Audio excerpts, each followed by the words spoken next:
What do values, morality, and culture all have in common? They are all shaped by and disseminated from atop the elite power structures, operating instructions handed down from the rulers to the ruled. In this video, we'll explore the ways in which elite power shapes the cultural and moral landscape of the societies that they govern. Ultimately, for the powerful, we could propose, they are ideologically agnostic. The utility of any given ideology is dictated by the times and in the timeless pursuit of wealth, power, and control. However, for the powerless masses, morality is something important and to be taken seriously. Through morality, they hope to find a stable and peaceful life. Lacking resources and power, they must cling desperately to moral narratives. For the elite, in contrast, moral relativism rules the day, and the de jour moralism that is passed down to the masses via the elite structures of the media, institutions, and financial incentives may shift just as easily as the sands in the Egyptian desert. Although in 2025, we may stand a great distance in time from the days when the pharaohs ruled the plains of Giza, we may find that some things, power and its preferred instrument, the cynical use of moral narratives, never changes. The endless willingness of the masses to reflect and project their own morality onto the ruling class enables this timeless charade to continue. In a game theoretical system, from this, we can identify that projecting morality to the masses is sufficient to gain advantage and utility, whereas, further, we could imagine that actually being moral and behaving morally would be a competitive disadvantage for elite power games. As such, we could imagine that the elite ranks will be almost entirely populated by those who know how to skillfully and ruthlessly exploit moralistic rhetoric as a utility function, but will fail to act and behave in a moralistic manner, as it would provide them with less competitive utility against rival elites. In this video, we will explore what we will call the elite shadow projection, the de jour morals of the day, which can be used by the ambitious and the deceptive in the unscrupulous pursuit of wealth and power. By donning the false armor of the popular morality, the ambitious may use it to shield themselves from the blows of their rivals, and if necessary, use it as a weapon of elimination in their pursuit of power and status. One needs only to think of a morally deficient clergyman in the past, leveling false accusations of heresy upon his enemies, or in the modern context, those who skillfully use identity politics for the same purpose. The cynical utility of mis-wielding moral weaponry itself may be at least as old as the pyramids. For our analysis, we will set the context by discussing the three elite regimes of the past century, the fractured playing field of the pre-World War II period, characterized by nation-state competition, the post-World War II period marked by the bipolar moment, the competition between the liberal democracies of the West and the communist authoritarians of the East, and finally, our modern period, post-Soviet collapse, and the monopolar moment marked by neoliberalism, outsourcing, and free trade. Ultimately, in our current period, we will carefully evaluate the shift in morality that has been disseminated from on high, a morality, perhaps, that is most optimal for what could be the final game, the immiseration and the final wealth extraction of the once rich and prosperous Western middle classes. Our analysis will be largely confined to the Western world, but as we will see, in our modern period, the rise of a distinctly post-national elite ruling class and a globalized neoliberalism leads to a truly global phenomenon. To guide our analysis, we will use the tools from psychology that are meant to map and categorize human values and how they relate to what are called perceived situation characteristics. For this, we'll reference a paper called The Relation Between Human Values and Perceived Situation Characteristics in Everyday Life by Rebecca Kessberg. To avoid the intentionally obtuse nomenclature of academia, for clarity and simplicity, I will often refer to these simply as the human parameter set, or the distribution of human parameter sets in a society. If one is to understand how culture and morality operate within a population, and how they can be most efficaciously projected down onto the masses for the purpose of power, these tools may prove useful. Further, from these tools, we can attempt to categorize and derive the values and parameter set of the people who populate the ruling class. For context, we'll walk through the elite regimes of the past century and the values that were imposed upon society in past iterations of humanity's greatest game, the game of power and wealth accumulation. As we move through the regimes, we'll introduce the psychological metrics for categorizing human value systems and see what values predominated and why.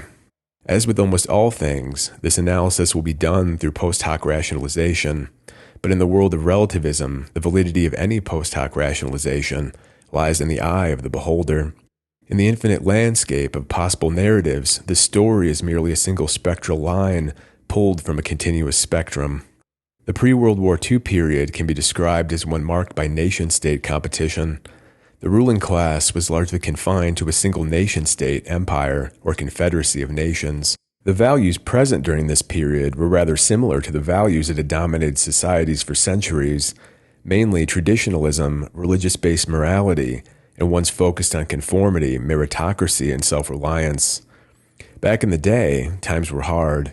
Mistakes or misfortunes led to famine, plagues, and nations existed in a near-constant state of war with their nation-state rivals.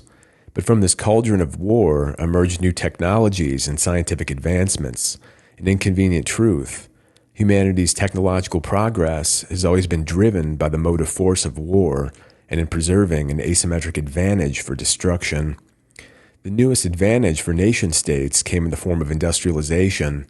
Rather than merely needing the masses to toil away in the fields raising crops, if the elite ruling class was to survive and thrive amongst their increasingly technologically proficient rivals, they had to instill the correct values and skills into their populace. The importance of self-reliance, one that had predominated for centuries, continued to be important. If the ruling class was to acquire the gold and resources needed to fund their industrialization and military endeavors, they needed their people to be self-reliant and resource-efficient. This value was perhaps most important during the Agrarian period. Serfs, peasants, and farmers needed to exist in a cohesive community group in order to be maximally efficient and productive. Further, swollen ranks of the peasantry would serve as the bulk of the frontline cannon fodder in the wars that were routinely organized by rival elite factions. Skills like reading, writing, and arithmetic were less important.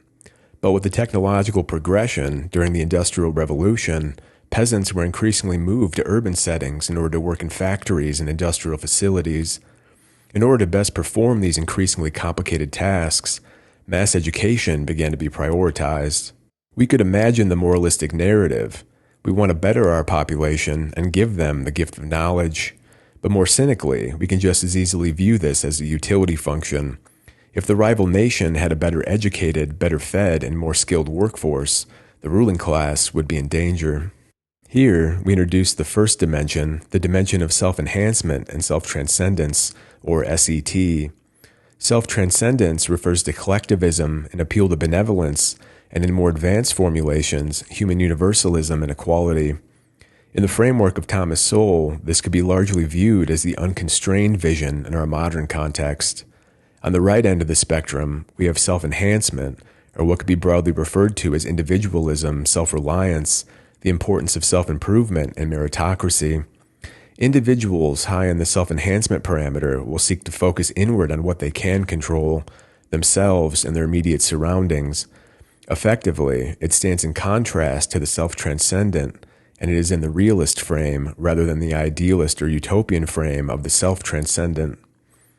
We can imagine that in the pre-industrial agrarian period, there was a sort of balance between these two poles based on necessity.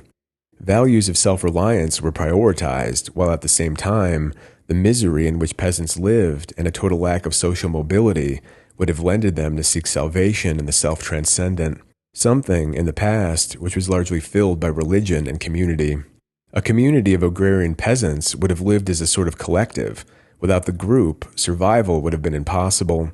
Later, perhaps, we can assume that the rise of Marxism and the later phases of industrialization may have been at least partially derived from a nostalgia or a yearning for a time when people lived in egalitarian collectives and were not yet part of a dehumanized industrial apparatus.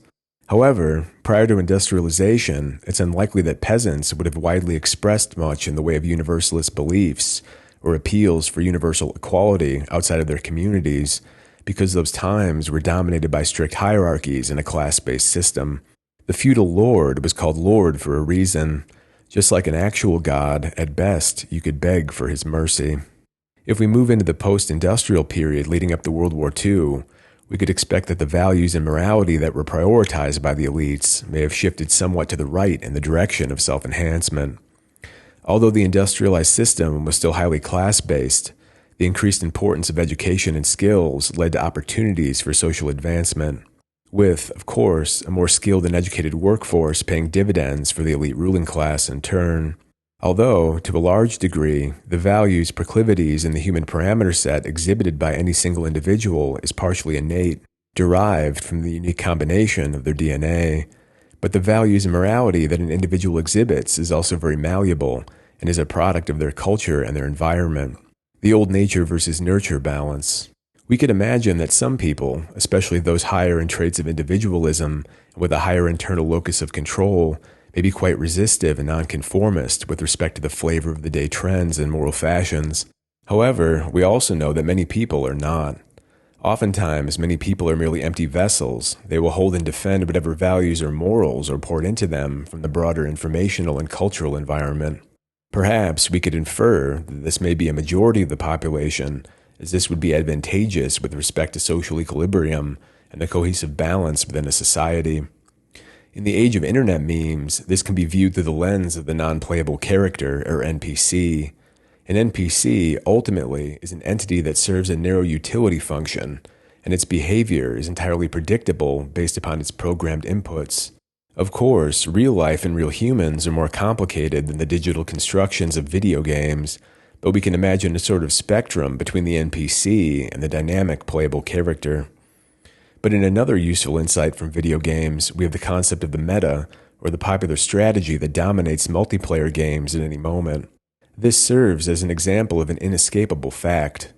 Even in a multiplayer game, one without NPCs, humans will still absorb and deploy tactics and strategies from the broader informational environment. For video games, we could assume these meta strategies are discovered by the most elite players and then passed down to the masses via information channels. As the meta is propagated and adopted within the average ranks of video game players, the elite players, as always, will turn to deriving a new meta in the timeless pursuit of progress and advantage. Here, we can reflect on the normal distribution of intelligence within a human population as well. As always, 50% of people are below average, and only a small percentage are exceedingly above average. A society, in the interest of stability, does not need and does not competitively benefit from many free-thinking nonconformists running around, especially if they lack skills or intellect.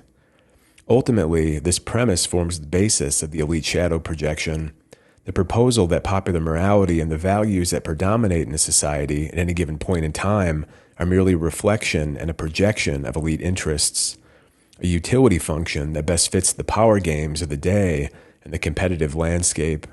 The next value dimension we can examine is the openness to change versus conservation spectrum. In the Agrarian period, we can imagine that the elites firmly prioritized the conservation or conservatism end of the spectrum. A strong emphasis would have been placed on instilling values of tradition, conformity, hierarchy, and above all, a focus on security and survival. In the age of illiteracy, the peasant was likely too busy working to survive and also lacked access to any novel ideologies because people were firmly bounded by the religious doctrines of their society. We can assume that during the industrialization period and the rise in literacy, there would have been a slow creep in the leftward direction to openness to change. From the elite perspective, this provided utility because the industrialization period was itself a time of great and immense change. But at the same time, the still low living conditions of the Western industrialized working class would have largely bounded this end of the spectrum. Working 16 hours a day in a factory or coal mine probably tends to cap an individual's creativity, and poverty doesn't exactly lend itself to much in the way of personal freedoms. If we lay these two dimensions out side by side, we can get an overview. Although these dimensions are independent from one another, we can see that they are mostly complementary and largely match with our modern concept of left versus right politics. However, we can note some incompatibilities, shown here in red. On the left side, we have collectivism on the SET dimension, and we have freedom and self-determination on the left side of the OC dimension. Although we could rationalize how these values are in fact not incongruent, we can note that in a broad sense, collectivism is the polar opposite of self-determination or even freedom. Similarly, on the right side, we have individualism for the SET dimension, and on the right side of the OC dimension, we have conformity, which are diametrically opposed. As these two dimensions are independent from one another and refer to different things, the SET dimension is more self-focused, whereas the OC dimension could be viewed as a higher-level social value system. Some broader contradictions are to be expected. As an example, if we consider some strains of modern-day identity politics, we can note that on the individual level, a person will demand the maximum degree of self-expression and resist any call to modulate their personality traits in an act of rebellion against conformity. But at the same time, within this broader coalition, on the more ideological layer, they may demand an extremely high level of conformity and strict adherence for ideological dogma. So ultimately, as the SET and OC dimensions are independent and refer to slightly different things, we could expect some contradictions with respect to the individual self layer and the group coalitional layer more broadly. Ultimately, all effective groups or political coalitions will require conformity and suppress independent thinking at some level in the interest of group cohesion. We can then move on and join these two dimensions in order to form an XY plot, and here we can do some more formulation. I'm using these academic concepts in a derivative way, so we can attempt to assign a sort of political overlay to these two dimensions and see if we can gain any more insights. As we mentioned, these two dimensions roughly correspond to the modern political distinction of left versus right politics. However, we can recognize that the SET dimension and the self-enhancement pole is probably highly correlated to the elite class or people aspiring to join the elite class. In our modern political world, we could perhaps categorize these quadrants, which I've done here. On the top left, we could think of this quadrant as representing liberal technocrats, those who seek to exploit the moral virtue of universalism and equality for their own game of power and wealth concentration. On the top right, we have what is now a more antiquated version of the ruling class, the conservative meritocrat. From this, we can then imagine a sort of symbiosis that occurs between the upper and lower halves of this XY plot. This will help form the basis of the elite shadow projection, morals and values projected down onto the plane of the masses from on high. In the bottom left, we have what could be referred to as hippie universalists, an ideology and moral system that rose rapidly in the post-World War II period with the free love and drug-addled baby boomers. On the bottom right, in the Western context, we could imagine this as a quadrant defined as Christian benevolence, those who seek transcendence through the Christian teachings that have dominated the West for centuries. Instilling the belief that poverty is a virtue in a system where the masses live in abject poverty, after all, does seem quite clever. We can map this vertically to the elite versus masses dimension. This, of course, is not a hard and fast connection, but if we dig further, we can see that it makes pretty good sense. Rob Henderson coined a term called luxury beliefs. In part, luxury beliefs are beliefs that, if held or professed by a person, grant status or signal virtue, but if practiced, will inflict harm or negative consequences. In a way, it is analogous to the male peacock. His enormous and vibrant plumage is a handicap.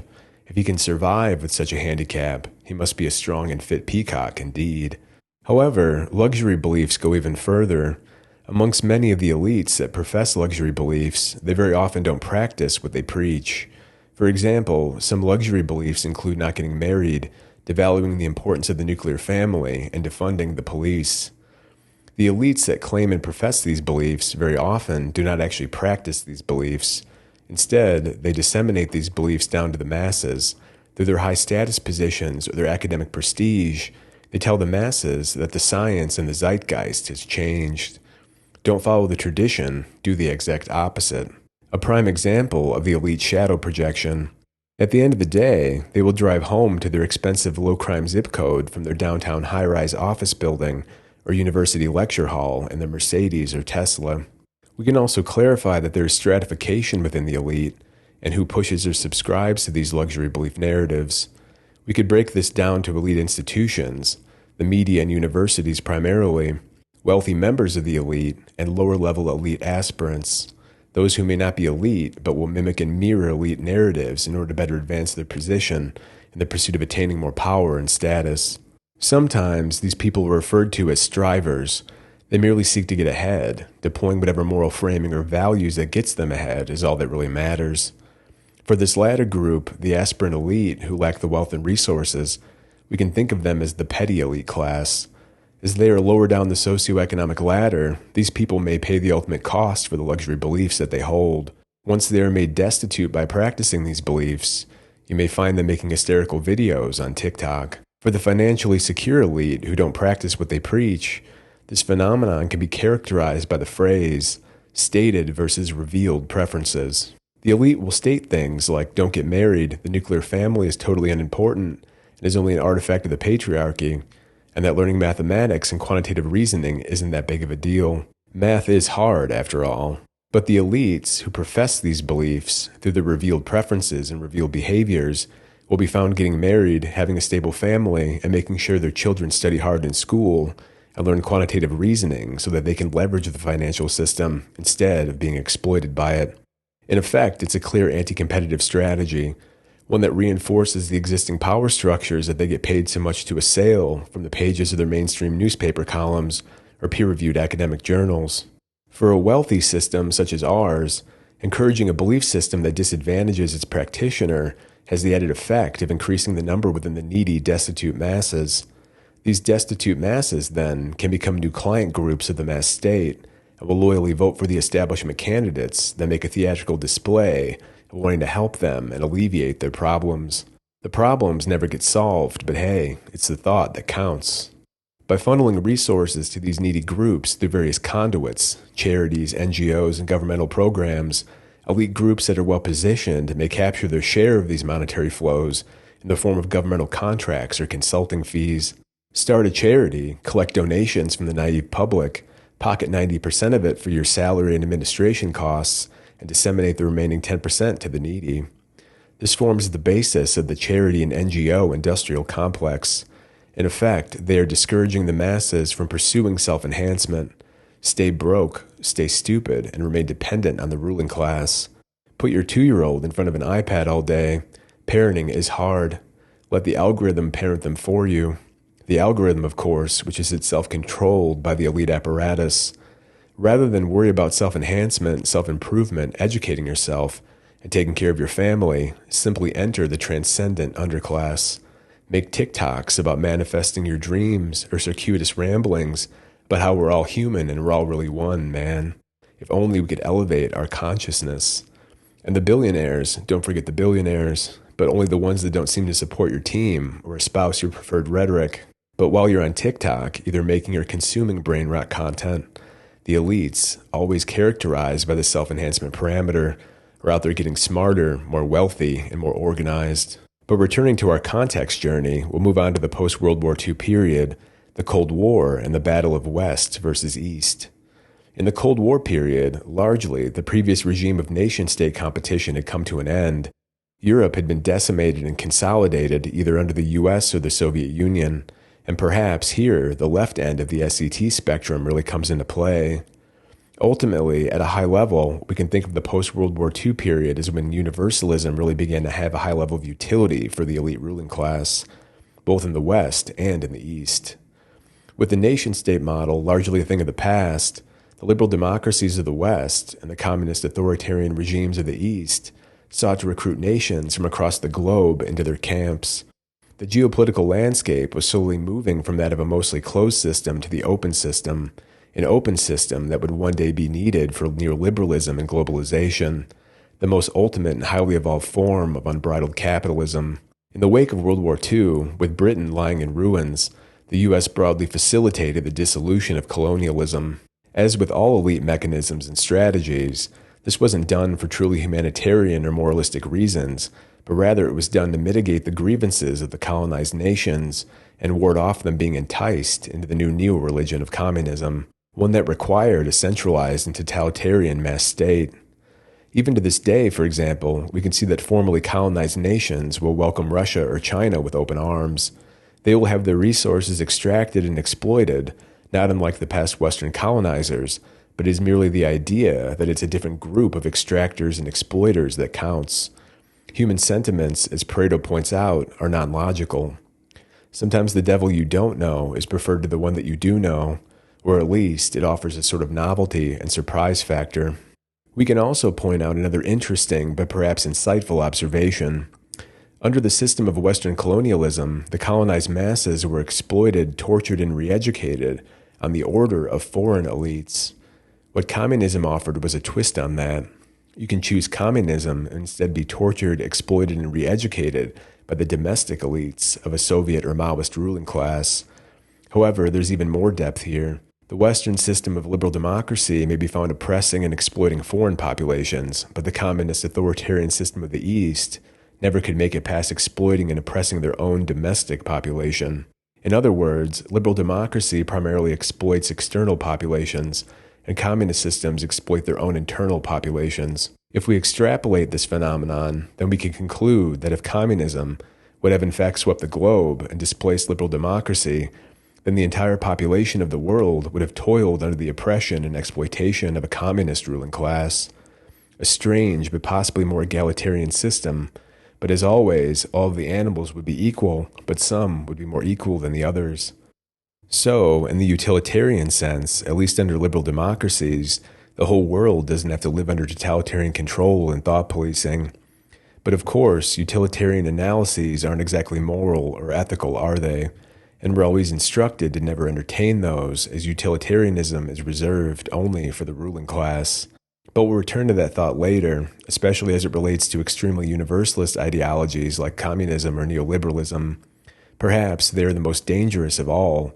And if we posit that the elite ruling class merely exploits moralistic narratives in pursuit of greater power, we may see that neoliberalism and the globalized ruling class of post-national elites that it has built may one day lead us down that same dead-end path to globalized totalitarianism.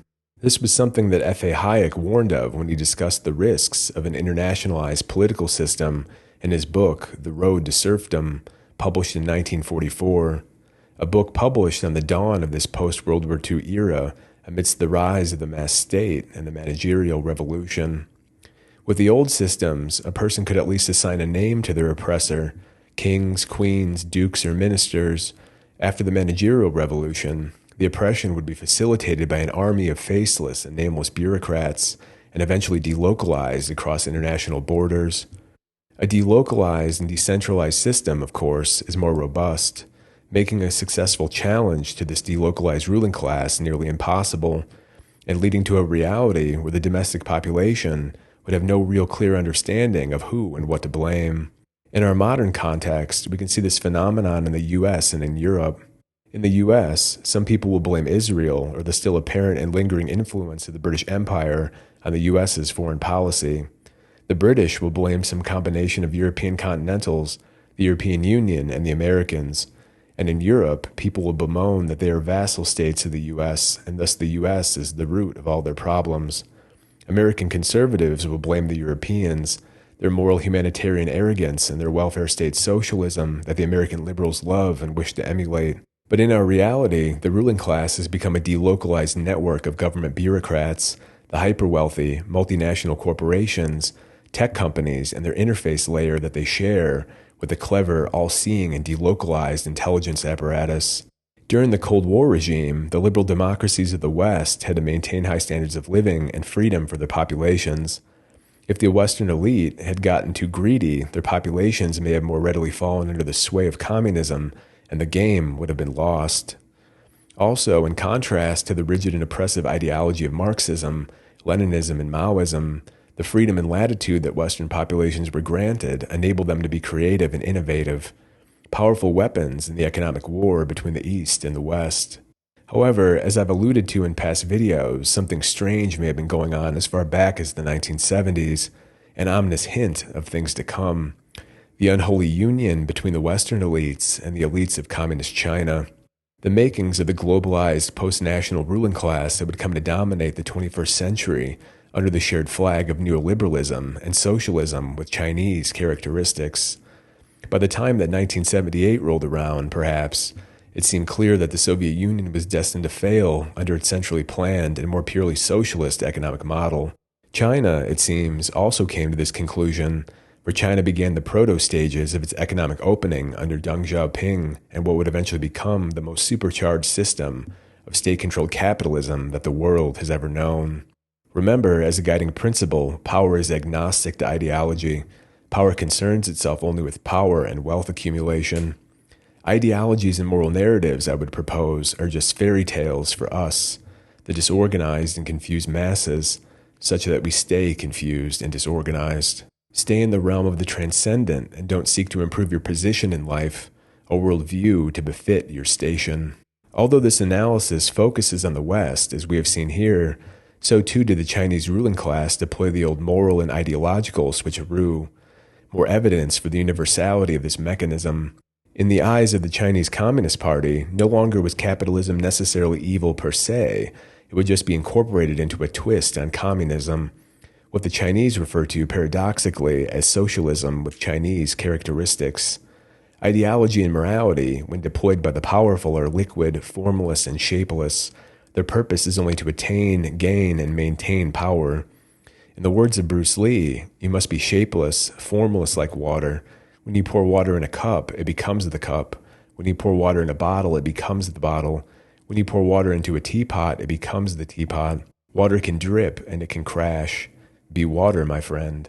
My takeaway, ideology and morality come in whatever shape or form needed, as long as it serves and fills the vessel of power. As an example of this, just watch a podcaster interview with a wealthy hedge fund manager or established economist, in which they will profusely gush and coo about the virtues of globalism and especially about China. The same applies here, follow the money. Just as Deng Xiaoping stated, it doesn't matter if a cat is black or white, if it catches mice, it is a good cat. And the Chinese cat and the globalized free trade cat has caught many mice for those highly positioned within the Western establishment. Whatever comes out of their mouth next is merely a post hoc rationalization as to why their exemplary mouse-catching system is morally good, rather than a mouse-catching system that has led to the immiseration of the common people of their nation and across Western Europe. Returning to our context, in 1991, the Soviet Union collapsed. Francis Fukuyama penned The End of History and The Last Man. Some criticized this book, for on the surface it seemed that it was premature in its declaration. The world today is ruled in conflict, after all. But if we dig further, perhaps history did end, or at least the part of history that we were invited to. The fall of the Soviet Union ushered in the modern regime of neoliberalism, globalization, and free trade. The following decades would see NAFTA outsourcing the global war on terror, a lucrative money siphoning bonanza, the great financial crisis, Western deindustrialization, climate obsession, and the COVID pandemic. Perhaps the largest money-printing bonanza of all time. And coinciding with this came the aggressive rise of identity politics and Western anti-Westernism, which burst forth from the elite institutions propelled by billions in big business bucks. A new moral paradigm of a distinctly postmodern variety that sought to invert the value systems that had propelled the West for centuries. From our vantage point in 2025, we can examine wealth inequality data from the 2022 Wealth Inequality Report.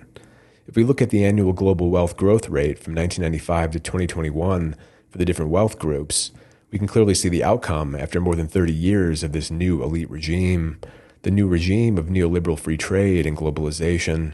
The global hyper-wealthy, shown on the right, seem to have quite the steep growth curve. This is neoliberalism and free trade in action. The wealthy become very wealthy, and the very wealthy become hyper-wealthy. They could live and reside in any number of countries, but they will exist within this delocalized network of the post-national hyper-elites. If we move slightly to the left, away from the hyper-wealthy, we can see a depression or a trough. That's us, the Western middle class. Seems like this whole thing didn't go too well for us. If we go further to the left, we find a small rise corresponding to a rising middle class in the new emerging economies. The elites of these emerging economies, primarily China, deployed their vast populations of low-wage workers under a regime of non-existent workers' rights to feed the Western elite's need for low-cost labor and wage arbitrage.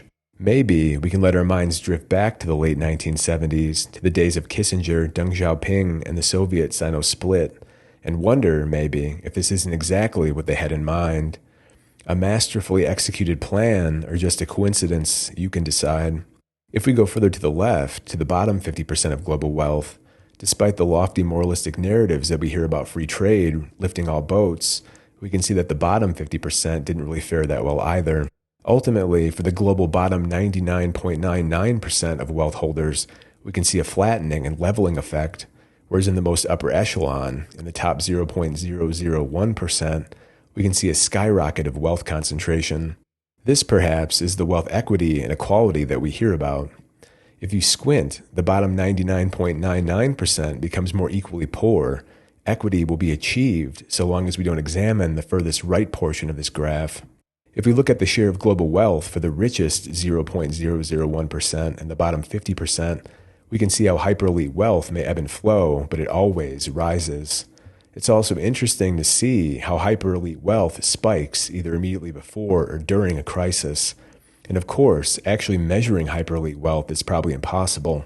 Who knows how many secret accounts exist somewhere in an overseas tax shelter, or caches of gold, diamonds, or rare art. This could even be an undercount. We can also note that the global hyper-elite, the top 0.001%, is composed of only around 52,000 adults. Despite the universalist claims of free trade and globalization spreading the wealth around to the most destitute, the global bottom 50% seem to still be waiting for the boat. If we think like an elite, perhaps, we could remedy this by inviting them all to Europe or America, buying them cell phones from our business pals with middle-class taxpayer money, and putting them up in hotels that are owned by our fellow hyper-wealthy. Oh wait, it would seem that already happened. But I've covered more of this in detail in past videos, so we'll move back into the system of value classification, the utility of top-down moralistic messaging, and the idea of the elite shadow projection. If we return to our XY plot of the two dimensions, SET and OC, we can clearly see that in the neoliberal regime, the value system has been completely shifted to the left in favor of universalism and transcendence. No need to promote skills, competence, or cohesion within the Western masses when you no longer need them for the productive labor. The Chinese masses serve that role under the new regime. We can expand this reasoning to the broader developing world as well. India, as always, is patiently waiting in the wings, but the current tariffs against India and India's insistence on buying Russian oil will likely keep their economic growth permanently low. The tariff and trade war is still up in the air. Trump's tariffs were recently ruled unconstitutional, but without high tariffs on Chinese goods, India will hold no advantage against China with respect to manufacturing and exports. China is 25 years ahead of India, and China was able to leverage the outsourcing boom of the past quarter century. In 1990, China and India had virtually identical GDPs, but in 2024, China's GDP has grown to nearly 5 times higher than India's GDP of $3.9 trillion. Despite the massive unexplored basins off of India's shores, India continues to prefer increasing its energy dependence on Russia. So it would seem the colonized mindset still looms large in India. They will turn to the Russian elite or the Chinese elite for their salvation. The unbridled greed of the Western elites may have funded China's rise to power, but I think the Chinese ruling class will be too savvy to do the same for India. China is a beneficiary of neoliberalism and universalist morality, but as an authoritarian ethno-state, it doesn't practice these things itself. Thus, China gains an asymmetrical advantage. China already has an overproduction problem. I doubt they will be rushing to set up manufacturing operations in India, their geopolitical rival. But I'm sure they will be happy to sell India more Chinese products and jack up India's trade deficit even further. And Indians can rejoice and tell themselves that they are maintaining their sovereignty by hitching their wagon to both China and Russia. In the West, the postmodern value inversion, one that above all sought to dismantle the connective tissue of culture, religion, and family, is very effective at atomizing the Western masses. And of course, an atomized population is less efficient. From this inefficiency, their wealth can be more readily extracted. Just think of the economic efficiency of 3 generations living under one roof. Free childcare, home-cooked meals instead of expensive takeout, and pooling resources may have been advantageous in bygone eras for the elite, but for wealth extraction, it's not efficient or optimal. Bonus points when the media establishment and academic institutions use their credibility to push divisive narratives and ideology that further divides people at the most fundamental level, at the level of male versus female. If political polarization between men and women continues, it is merely a slam dunk for the wealth extraction rate. If a 3-generation household is very efficient, the absolute lowest efficiency can be gained by people staying single, with each adult needing to pay for their own apartment, their own utilities, and having almost no ability to pool resources. If every adult had to pay $2,000 a month to live in a 1-bedroom apartment, we could surmise wealth extraction would be optimized. If they do have children, they must make the decision, pay thousands of dollars a month for childcare, often around 40 to 70% of one parent's salary, or stay at home, raise their own children, and completely lose an income source. As the school system and educational standards have plummeted, eventually the decision will need to be made: pay even more money for a high-quality private education, or roll the dice with what remains of the U.S. public school system. For the upper classes and minor elite, however, they have enough money to accommodate this. The burdens of the luxury beliefs that they push, espouse, and don't practice escapes their shoulders, but falls on the ever more taxed and diminished middle classes. If we return to our XY plot of the SET and OC dimensions, we can recognize that something very important is missing from this picture: intelligence, IQ, or the more modern G factor from psychometrics. Although academics routinely try and push the narrative that IQ is merely a social construct, practically speaking, we all know that it is something that exists. Human IQ follows a normal distribution, with the average set to an IQ of 100. 50% of people have an IQ of 100 or above, and 50% have an IQ below 100. Ultimately, the distribution of IQ within a population forms a very useful hard barrier when evaluating population dynamics. For example, the ASVAB test, used by the U.S. military for screening recruits, employs a test score cutoff that corresponds to an IQ of approximately 92. Generally, the military won't admit recruits with an IQ less than 92 when they can avoid it. Further, there's apparently a hard limit for military service. If a person's IQ is lower than 83, they are apparently forbidden from military service. From the statistical distribution of IQ, from this, we can identify that only around 70% of the population is potentially fit for service with respect to intelligence. Although military service is admirable and a soldier or sailor can learn many valuable skills, discipline, and be trained in a variety of operations, we don't necessarily think of military service as being intellectually prestigious. That's reserved for universities, or at least it used to be.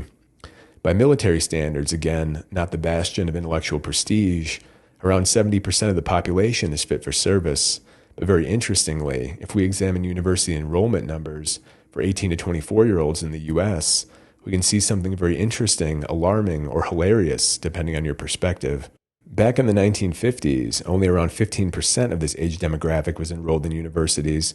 Reasonably, we could expect back then standards were high, and only the most intellectually capable and intellectually curious went to universities. By 1980, this had risen to 40%. By 1990, it was 60%, and then in 2010, university enrollment apparently ran into the hard limit of IQ.